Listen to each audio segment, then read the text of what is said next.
CPI സംസ്ഥാന സെക്രട്ടറിയുടെ ചുമതല ബിനോയ് വിശ്വത്തിന് നൽകിയതിൽ വിമർശനവുമായി മുതിർന്ന നേതാവ് KE ഇസ്മയിൽ. ധൃതി പിടിച്ചൊരു തീരുമാനത്തിന്റെ ആവശ്യമുണ്ടായിരുന്നില്ല. പാർട്ടിയുടെ കീഴ്വഴക്കം ലംഘിച്ചതായി സംശയമുണ്ട്. ദേശീയ നേതൃത്വം ചർച്ചകൾക്ക് ശേഷം സെക്രട്ടറിയെ ചുമതലപ്പെടുത്തിയാൽ മതിയായിരുന്നുവെന്നും ഇസ്മയിൽ പറഞ്ഞു. കമ്മ്യൂണിസ്റ്റ് പാർട്ടിയിൽ അങ്ങനെ പിന്തുണച്ച അവകാശമൊന്നുമില്ല. കമ്മ്യൂണിസ്റ്റ് പാർട്ടി ഭരണഘടനാനുസൃതമായും ചില കീഴ്വഴക്കങ്ങൾക്ക് അനുസൃതമായുമാണ് പ്രവർത്തിക്കുന്നത്.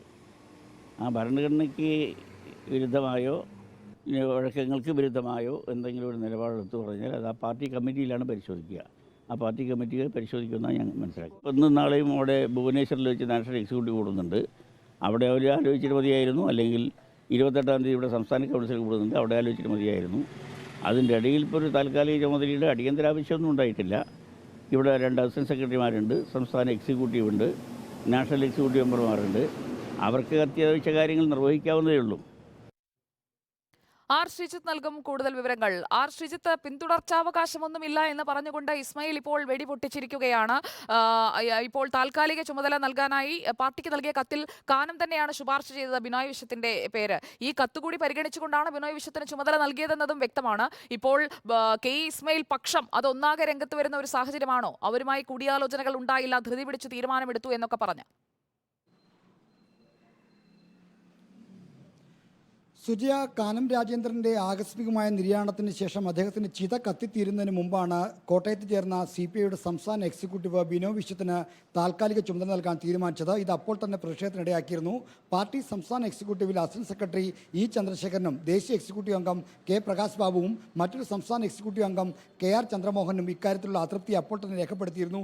ചിത കത്തിത്തീർന്നിട്ട് പോരായിരുന്നോ ഈ തീരുമാനം എന്നായിരുന്നു ഈ 3 പേരും സംസ്ഥാന എക്സിക്യൂട്ടീവിൽ ചൂണ്ടിക്കാണിച്ചത്. എന്നാൽ ദേശീയ നേതൃത്വം കാനത്തിൻ്റെ നിര്യാണമുണ്ടാക്കിയ വൈകാരിക രാഷ്ട്രീയ പരിസരം ഉള്ളപ്പോൾ തന്നെ തീരുമാനമെടുക്കണമെന്ന് നിർബന്ധമായിരുന്നു. അതിനുശേഷം തീരുമാനം വൈകിയാൽ കേരള ഘടകത്തിൽ തർക്കങ്ങൾ ഉണ്ടാകുമെന്ന കാര്യം ദേശീയ നേതൃത്വത്തിന് മുൻകൂട്ടി അറിയാമായിരുന്നു. കാരണം ഇവിടെ നിന്ന് നേരത്തെ കാനം കത്ത് നൽകിയപ്പോൾ തന്നെ ഇക്കാര്യത്തിലുള്ള എതിർപ്പുമായി അവർ ബന്ധപ്പെട്ടിരുന്നു. അതുകൊണ്ട് തന്നെ കാനം മരിച്ച ഒരു വൈകാരിക അന്തരീക്ഷത്തിൽ തന്നെ തീരുമാനമെടുക്കുന്നതായിരിക്കും തങ്ങൾ ആഗ്രഹിക്കുന്ന തരത്തിലൊരു തീരുമാനത്തിലേക്ക് എത്താൻ കൂടുതൽ അനുയോജ്യമെന്ന് അവർ കരുതി. അങ്ങനെയാണ് ബിനോയ് വിശ്വത്തെ താൽക്കാലിക സെക്രട്ടറിയായി തീരുമാനിക്കാനുള്ള നിർദ്ദേശം സംസ്ഥാന എക്സിക്യൂട്ടീവ് കാനത്തിൻ്റെ ചിത എരിയുന്നതിന് സമാന്തരമായി തന്നെ ചേർന്ന എക്സിക്യൂട്ടീവിൽ ഉള്ള ഒരു നിർദ്ദേശം വന്നത്. ആ തീരുമാനത്തിനെതിരെ പാർട്ടി സംസ്ഥാന നേതൃത്വത്തിലും അണികൾക്കിടയിലും വലിയ തോതിൽ പ്രതിഷേധമുണ്ട്. കാനം ജീവിച്ചിരിക്കുമ്പോഴാണ് അദ്ദേഹം സെക്രട്ടറി സ്ഥാനത്തേക്ക് തിരിച്ചു വരാമെന്ന പ്രതീക്ഷയിലാണ് ബിനോയ് വിശ്വത്തിൻ്റെ പേര് ദേശീയ സെക്രട്ടറി അംഗം എന്നതിൽ നിർദ്ദേശിച്ചത്. ആ കീഴ്വഴക്കം മുൻകാലങ്ങളിലും ഉണ്ടായിട്ടുണ്ട്. എന്നാൽ കാനം മരിച്ചു കഴിഞ്ഞ ശേഷമുള്ള സാഹചര്യം വ്യത്യസ്തമാണ്. അതാണ് പ്രതികരണത്തിൽ ചൂണ്ടിക്കാണിക്കുന്നത്. കമ്മ്യൂണിസ്റ്റ് പാർട്ടിയിൽ പിന്തുടർച്ചാവകാശമില്ല.